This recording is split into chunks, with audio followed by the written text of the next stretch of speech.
This is the Intercontinental Broadcasting Corporation. Sa bagong Pilipinas.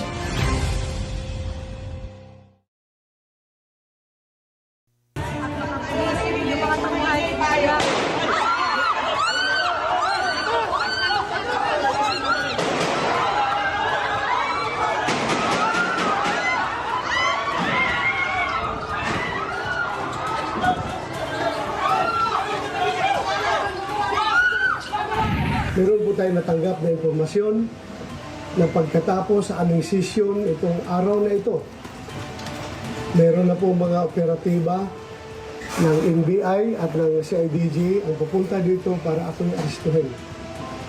Ako po'y nananawagan sa inyo. Sana tulungan niyo ako. Huwag po tayong papayag na another Pilipino ay dadalhin sa dahig.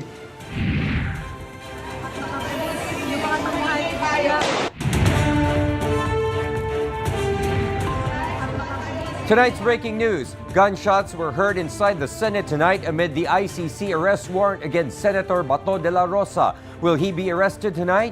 We have correspondents on the ground to give us the latest update.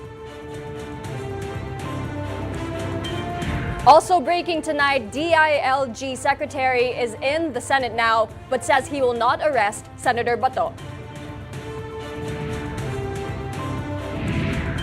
Also tonight, the Supreme Court has put off acting on the suits filed by Senator Bato to stop his arrest. Here to secure the senators. Number one, before the shots were fired, we have not verified who the perpetrators were. I am here to make sure of everyone's safety. Also breaking tonight, Senate confirms it has received the articles of impeachment against Vice President Sara Duterte. House Secretary General Cheloy Garafil personally transmitted the documents. All these and more here on 13 News. Good evening. We begin with breaking developments at the Senate tonight, where authorities are currently inside the premises following reports linked to the ICC-issued arrest warrant against Senator Ronald Bato de la Rosa. Our correspondents Daniel Manalastas and Patrick Gupo are on the ground for the latest updates. But right now, Senate Secretary Mark Liando Mendoza confirmed that alleged NBI operatives tried to enter the second floor of the Senate building earlier tonight.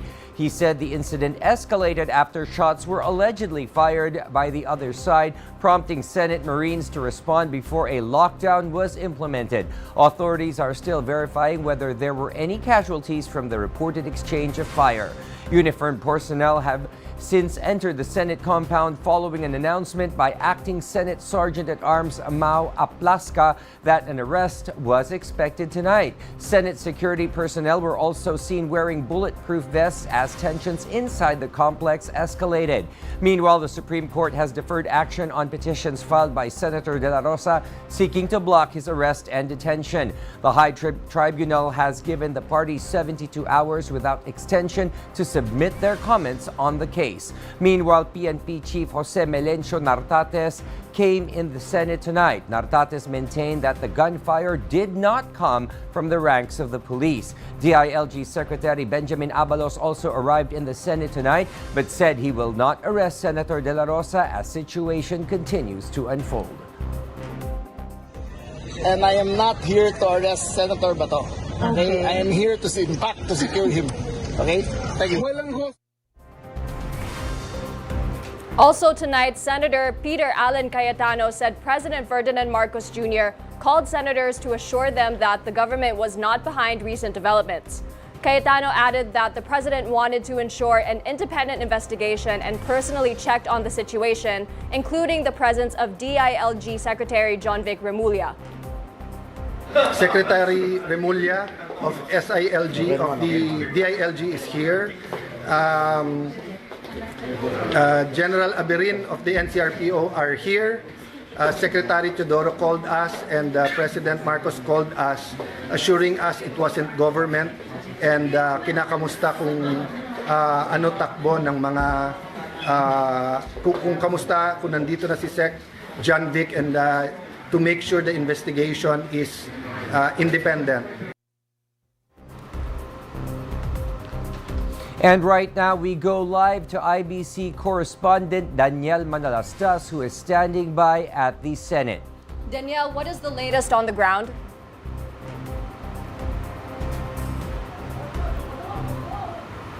Friends of Secretary John Vic Remulla, he says that the President Ferdinand R. Marcos Jr.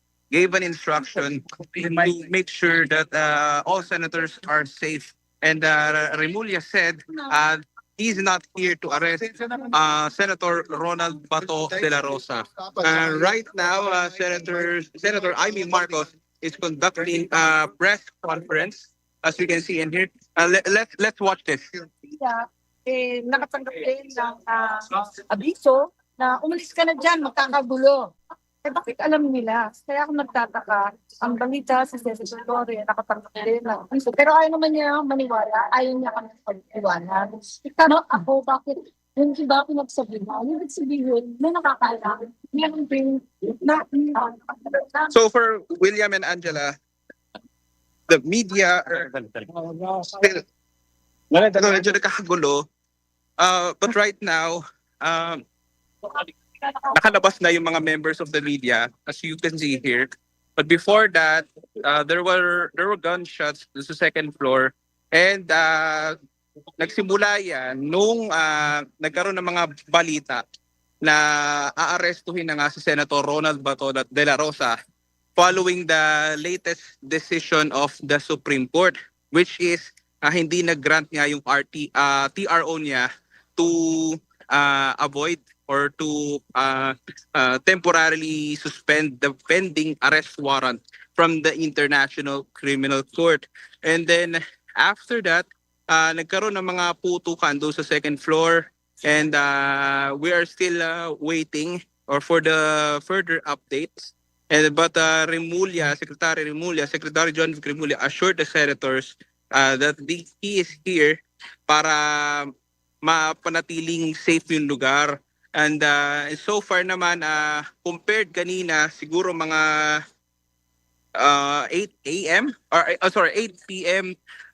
magulo talaga doon sa second floor. And then marami pang media nung una doon sa second floor na hindi nakababa. And then ngayon, nung nagpunta si PNP Chief Nartates to inspect yung lugar, ayun na, following that, pinalabas na lahat ng employees, pati na rin yung mga kawani ng media dito nga sa baba. But right now, hindi pa rin pa kami makalabas dito nga sa may premises ng Senado. At right now, ang sabi ng mga otoridad naman is continuing pa yung gagawing investigation.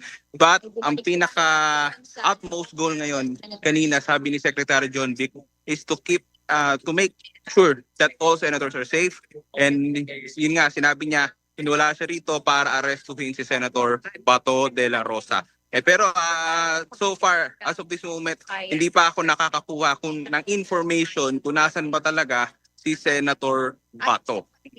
Angela and William. Thank you and stay safe. Daniel Manalastas reporting live from the Senate of the Philippines. Amid the intense scenarios inside the Senate, more authorities and Duterte supporters are awaiting outside of the Senate premises, with IBC News correspondent Patrick Gupo on the ground to tell us the current situation. Yes, Patrick, good evening. What is happening right now on the ground?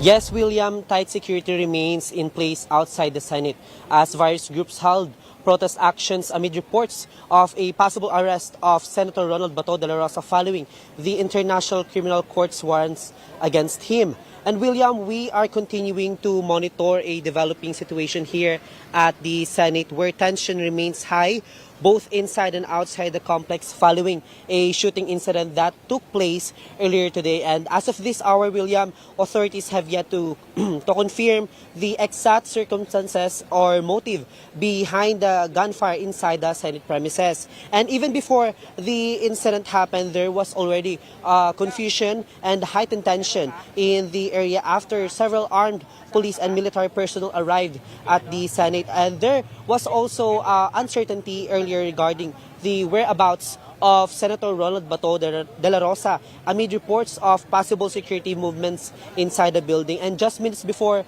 the shooting incident, we saw acting Senate Sergeant at Arms Mau Plaska preparing for security operations, and he was wearing a bulletproof vest and was carrying a firearm. And William, maya-maya nga lang, pagkatapos nga ng pag-prepare ni Aplaska sa kanyang pagsuot ng bulletproof vest at pagdadala ng firearm, ay ating sinundan siya kasama iba pang mga media, at mga ilang minuto nga lang ay narinig na natin yung mga putukan. Nung una ay paisa-isa lang yung putok, hanggang sa maya-maya ay naging sunod-sunod na yung putukan at nagkaroon na nga ng kaguluhan. Alarma na ang mga nasa loob ng sa second floor kasama ibang mga media at iba pang mga staff ng Senado.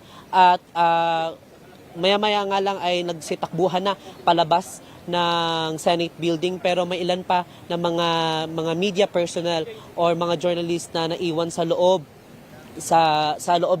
ng building. At kanina rin nga, nung habang nasa labas tayo, naobserbahan natin yung nangyayari dito sa labas, ay may mga pagkakataon na binubuksan yung pinto o yung harang sa Senate building. At kanina may nakita tayo na nagpuposisyon na hindi natin alam kung ito ba ay USAA o part ng NBI o ng military.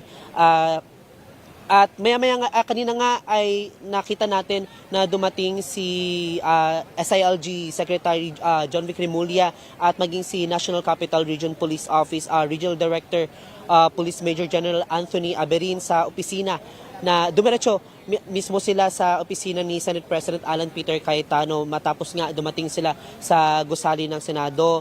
At ayon kay Remulla, clarification niya, hindi siya nandito upang arestuhin si Bato, kundi i-make sure kung ang lahat ba ay ligtas. At kanina nga ay dumating rin si Philippine National Police Chief Police General Jose Melencio Nartates Jr. sa Senado matapos umanong humingi ng tulong ang Office of the Sergeant at Arms sa kanya kasunod ng mga nangyaring putukan doon. At ayon kay Nartates, hindi sa hanay ng PNP nagmula ang putok ng mga baril.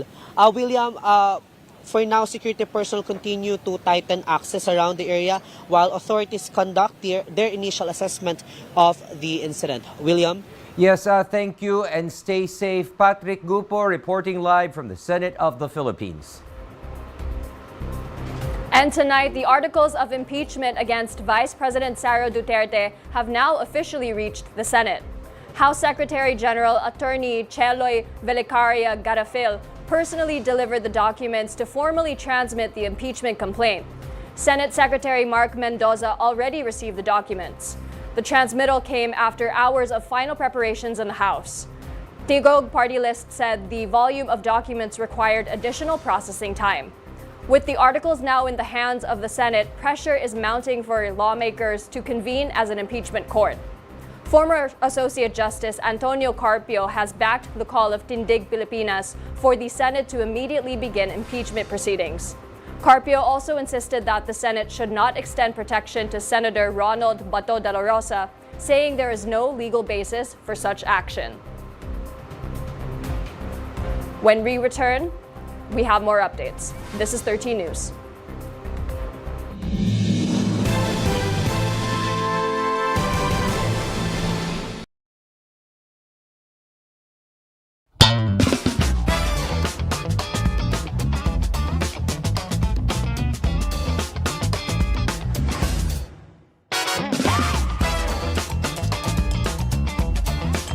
Flavors worth craving. Stories made to inspire. Restaurant every Friday at 4 p.m. on IBC 13. What is the big vision here? Hard-hitting. Migration is a choice and not a necessity. The goal of IOM and the goal of the Marcos government is really to make migration a choice. But is that a realistic aspiration, or is it more of like just a positive spin? Critical. How did this affect the people in Bahrain? An OFW has no job security. In-depth. Catch the Commission on Filipinos Overseas Chairman Dante Kling-An as he uncovers key initiatives shaping public welfare and national development. Chairman's Report, every Friday at 7 p.m.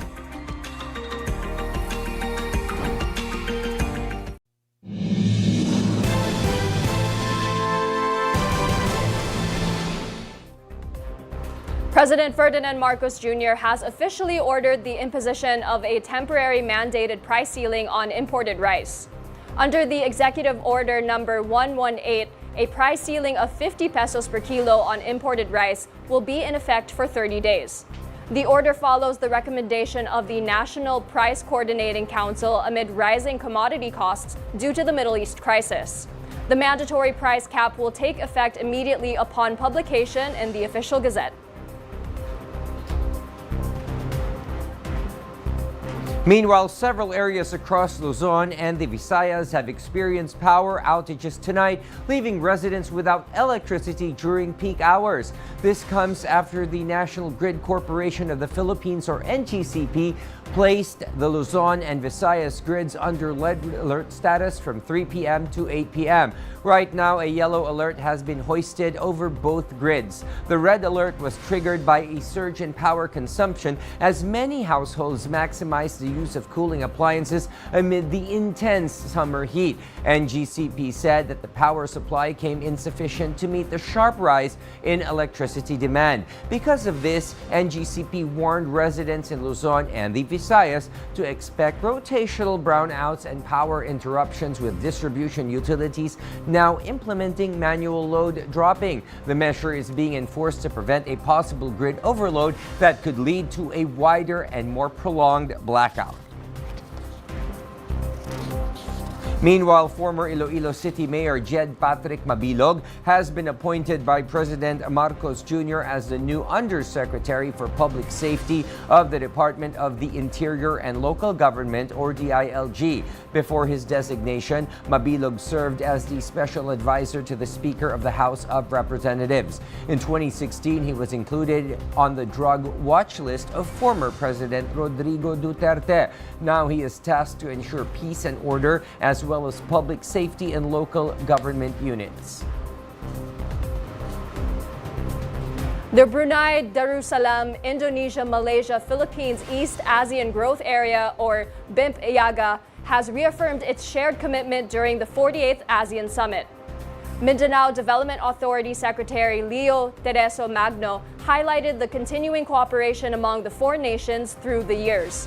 He also emphasized the importance of stronger regional partnerships to support the country's agricultural sector, particularly Filipino farmers. And one thing that development partners can really assist us on is on the aspect of agriculture.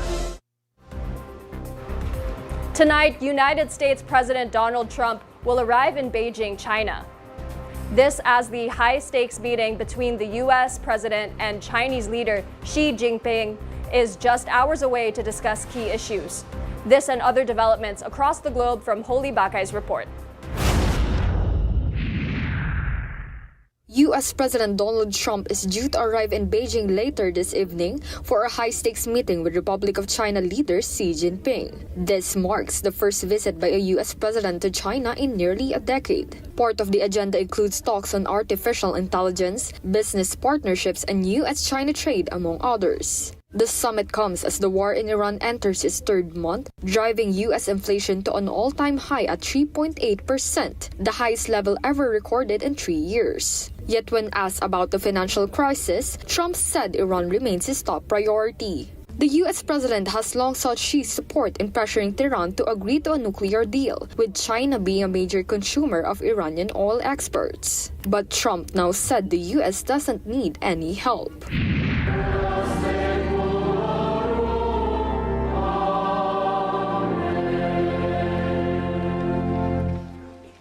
In Fatima, Portugal, around 300,000 devotees gathered on the eve of the feast of Our Lady Fatima. The event commemorates the first apparition of the Blessed Virgin Mary, celebrated by Catholics around the world. Meanwhile, NASA has released new images of Mars, capturing a rare view of the Jezero crater. This is the farthest the rover has ever traveled along the western rim of the red planet. Holy Bakay, IBC News. And here are the results of the 9 p.m. draws from the PCSO. For the Mega Lotto 645, the winning numbers are 31, 33, 45, 29, 16, and 23 with a jackpot price of 15 million pesos. For the Grand Lotto 655, the winning combination is 39, 29, 45, 2, 38, and 43 with a jackpot price of 99,516,506 pesos and 24 centavos. For the 4D Lotto, the winning combination in exact order is 0, 9, 9, and 4. For the 3D Lotto, the winning numbers are 0, 3, and 8. And finally, for the 2D Lotto draw, the winning numbers are 4 and 2. There is no winner for the Mega Lotto 645 and Grand Lotto 655. And those were the latest from the IBC Newsroom this evening. We'll continue to monitor the stories that matter and bring you updates as they develop. I'm Angela C. And I'm William Thio. This is 13 News. Good night, everyone.